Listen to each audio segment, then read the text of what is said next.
झारखंड का भ्रष्टाचार नहीं दिखता? येदियुरप्पा का भ्रष्टाचार नहीं दिखता?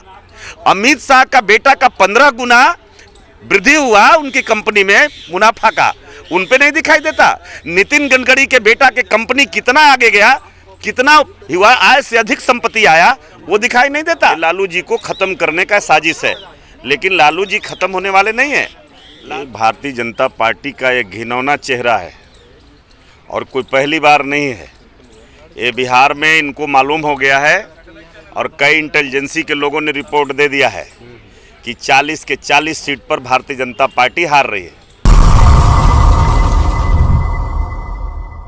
रेल मंत्रालय है और आप जानते हैं ये देश संविधान से चलता है।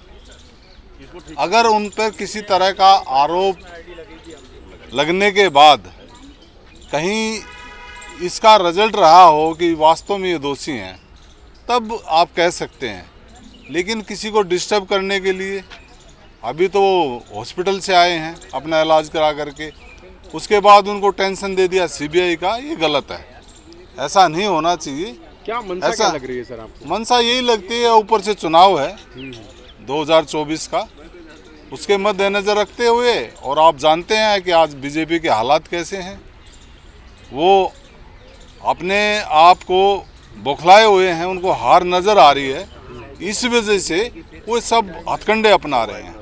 लेकिन अमित शाह तो कह रहे हैं ना 50 साल तक हम लोग रहेंगे इस देश में। देखिए, अमित शाह 100 साल कह दे तो हम उसको मना नहीं कर सकते। प्रजातंत्र में कुछ भी बोल दे।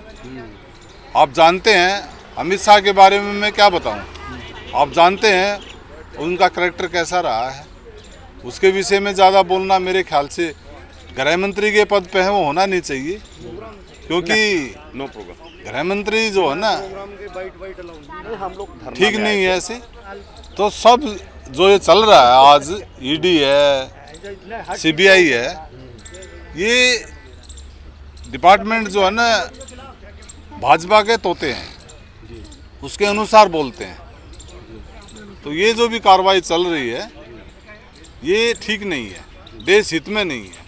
कुछ और लोग भी हैं, उनकी मजबूरी भी हो सकती है क्या?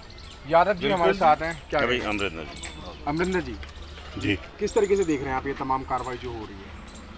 ये कार्रवाई जो हो रही है अभी वर्तमान में, ये बहुत ही निचली स्तर की राजनीति हो रही है। ईडी, सीबीआई गैर बीजेपी शासित राज्यों में क्यों नहीं छापा मार रही है? ये साफ साफ इसका प्रमाण है कि ये बिल्कुल निचले स्तर की राजनीति पे उतर आई है, जिसका नाम बीजेपी है। तो ये अब आम जनमानस को समझ में आने लगा कि ये इनकी हार जो है निश्चित है, तय है। 2024 में इनको जड़ से उखाड़ के जनता फेंक देगी। यादव जी हमारे साथ क्या कहेंगे पूरे मामले को सर? किस तरीके से देख रहे हैं जो बिहार में घमासान चल रहा है देश के तमाम जगह पर, जिस तरीके से ईडी और सीबीआई के जो छापे लग रहे हैं लगातार? ये भारतीय जनता पार्टी का एक घिनौना चेहरा है और कोई पहली बार नहीं है। ये बिहार में इनको मालूम हो गया है और कई इंटेलिजेंसी के लोगों ने रिपोर्ट दे दिया है कि 40 के 40 सीट पर भारतीय जनता पार्टी हार रही है। ये हताशा में ये अपने तोता को बटन दबाए हैं और भेजे हैं, जाओ तेजस्वी यादव पर भी इल्ज़ाम लगा के, भ्रष्टाचार के आरोप लगाकर उनको बदनाम करो। ये लालू परिवार को बदनाम करने की साजिश है। और मैं एक बात और भी बता दूंगा, ये बड़ा गहरा चाल है। लालू जी अभी किडनी का ट्रांसप्लांट करा के आए, कम से कम थोड़ी भी तो नैतिकता होनी चाहिए थी।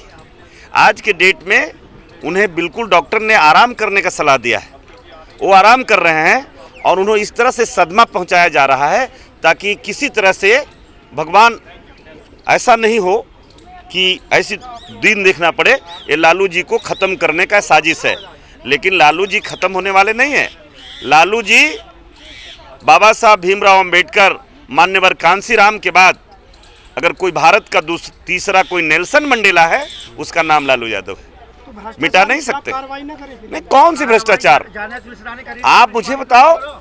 आपसे मैं पूछना चाहता हूं कि आपको सिर्फ तेजस्वी का और लालू जी का ही भ्रष्टाचार दिखाई देता है? झारखंड का भ्रष्टाचार नहीं दिखता?